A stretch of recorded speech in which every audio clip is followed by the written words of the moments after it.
On February 23rd, 1958, armed men entered the lobby of Havana's Hotel Lincoln, their steps firm and purposeful as they approached the five-time Formula One world champion, the legend himself, Juan Manuel Fangio. "You have to come with us," the attackers said.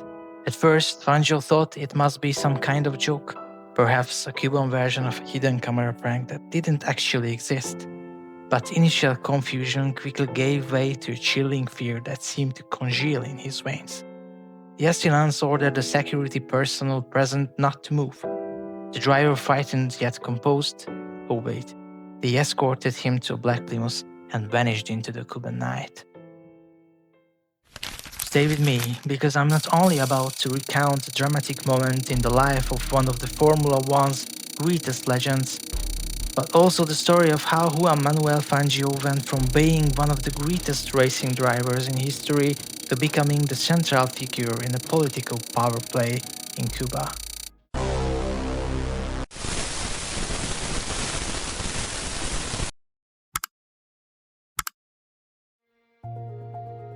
Juan Manuel Fangio, also known as El Cueco, El Maestro, and of course the godfather of motor racing, left an impact that is beyond dispute. During his active racing career, his very name became a saying, slipped into everyday language. When someone drove fast or pulled off a clever maneuver, people would often say, "What do you think? You are Fangio." He was revered even in his own lifetime, not only for his achievements on the track, but because nearly everyone who knew him spoke of his greatness as a human being. He was never loud, never self-promoting. He remained humble to the core. People describe him as a man who always placed humanity and the values that flow from it above success.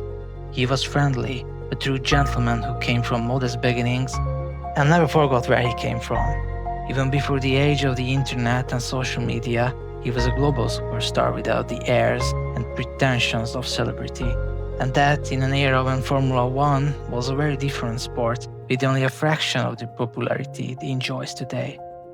If Fangio were to be placed in the modern era, knowing the aesthetics devotion Argentines have for their sports heroes, I would say his popularity could only be compared to that of Leo Messi.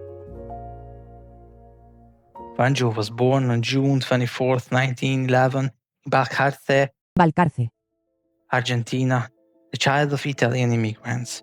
His grandparents had come from the Abruzzo region to Argentina, where his grandfather made a living producing charcoal and eventually bought a farm. Fangio grew up in a family of 6 children, and even as a boy he was nicknamed El Tueco, meaning bandy-legged, a nod to his talent for football. At the age of 13, he left school and began working as a mechanic. By 16, he was helping prepare customers' cars for races. And that's when the intoxicating lure of gasoline truly gripped him. A severe bout of pneumonia nearly cost him his life, but thanks to his mother's care, he recovered. At 21, he was drafted into the army, and thanks to his driving skills, assigned as a military driver. After his discharge, he considered pursuing a football career, but his friends saw more potential in his passion for building cars. With his parents' permission, he set up a shop in a shed in the family's yard and began work on his first race car. In 1936, he entered his first competition, driving a self-built 1929 Ford. He honed his skills in the notoriously demanding Turismo Carretera series, grueling open road races often spanning thousands of kilometers. His first major triumph came in 1940 when he won the Gran Premio del Norte, a 10,000-kilometer marathon that crossed the Andes, deserts, and jungles. It was more of a survival ordeal than a race.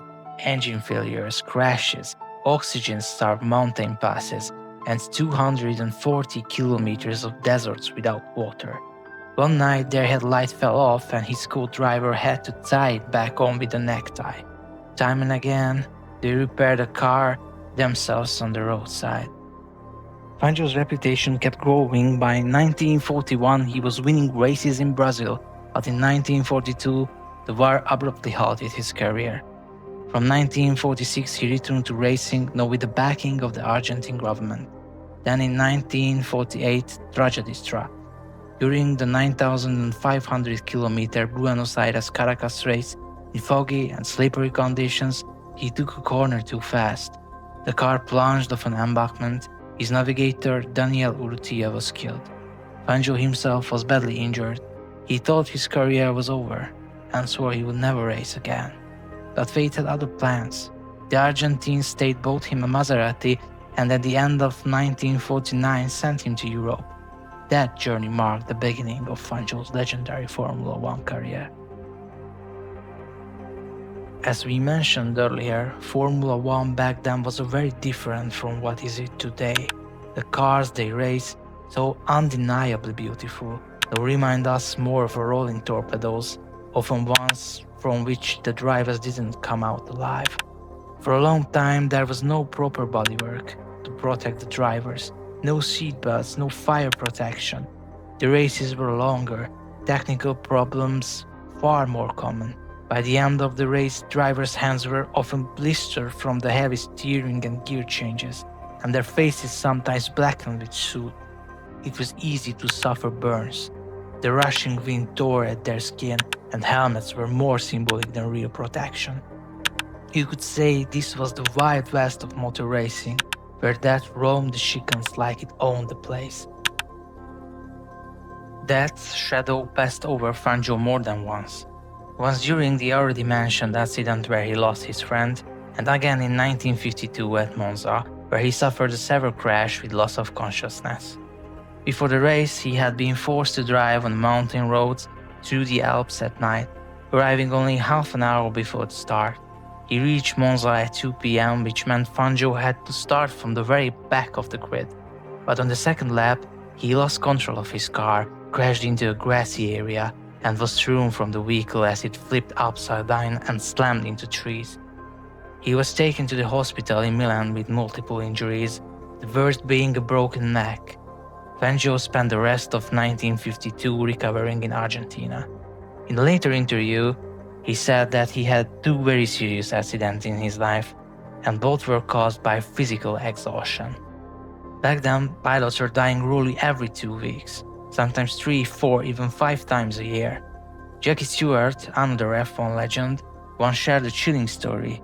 He and his wife counted up how many people they knew, friends, acquaintances and fellow travelers who had been at those races, and came up with more than 40 who had lost their lives directly as a result of racing accidents. Fangio entered the Formula One scene relatively late, well into his late 30s, yet his achievements were nothing short of extraordinary. A 5-time world champion. This stood as a record for many years until Schumacher's 6th world title finally surpassed it. What makes Fangio's record even more remarkable is that he won those championships with 4 different teams: Alfa Romeo, Mercedes, Ferrari, and Maserati. And that record still stands today, unlikely to be broken anytime soon. His life was more thrilling and varied than any adventure novel. He raced over mountains and valleys, through 1,000 miles, in the snow and freezing cold and in unbearable heat. He drove the fastest cars of his time and thanks to his deep mechanical knowledge also repaired and developed them himself. Fangio was the highest winning percentage in Formula One history, as well as the best pole position rate. Out of 52 races, he won 24 and started from pole 29 times. He is the only Argentine driver to win both the World Championship and the Argentine Grand Prix. He was also successful in sports car racing and witnessed firsthand of the horror of the Le Mans tragedy. So much so that his fellow drivers long believed it was him who had crashed. At Pescara, he reached 310 km per hour on the flying kilometer straight in his Alfa Romeo. He once won his home Argentine race despite suffering severe burns caused by a heat wave and overheating of his car. He was rushed straight to the hospital after the victory. The stories could fill days, and this is only from his active racing career, not to mention his later life, his legacy. Oh, and of course, he was kidnapped too. Why he was kidnapped? Let's start with the fact that the Cuban Grand Prix was first held in Havana in 1957 with the personal backing of President Fulgencio Batista. The goal was to draw international attention to Cuba, boost tourism, and show that the country could host spectacular sporting events on par with the Western world. The race's prestige was further elevated by the participation of global stars, including Juan Manuel Fangio. But while Batista craved the spotlight, political tensions were rising sharply in the country. Fidel Castro's revolutionaries, members of the 26th of July movement, were waging guerrilla warfare in the Sierra Maestra mountains, fighting against the dictatorship. Their goal was not to harm Fangio. By the opposite, by kidnapping him, they aimed to capture worldwide media attention for their cause, to shine a spotlight on the situation of the Cuban people and the oppression of the regime. Kidnapping a world-famous driver on the eve of the race guaranteed exactly that. It shocked public opinion, embraced the regime by being a bloodless, almost elegant operation with strict orders that not a single hairs on Fangio's head should be harmed. This marked the beginning of perhaps the most peaceful kidnapping in world history. Fangio was taken to a total of 3 different houses by his captors, but they made sure he had a radio so he could listen to the race he had missed. He spent 29 hours in captivity, yet was treated as if he were staying in an apartment building on vacation, complete with his own bodyguards and servants. Apparently, he was even given eggs and fries when he was hungry. The revolutionaries explained their mission to him, and Fangio later said, "If they are fighting for a just cause, then as an Argentine, I accept that." By the way, speaking of the race, despite Fangio's disappearance, the event went ahead in front of nearly 150,000 spectators and was ultimately won by Sterling Moss. However, a serious tragedy cast a shadow over the race, worsening the Batista government's reputation.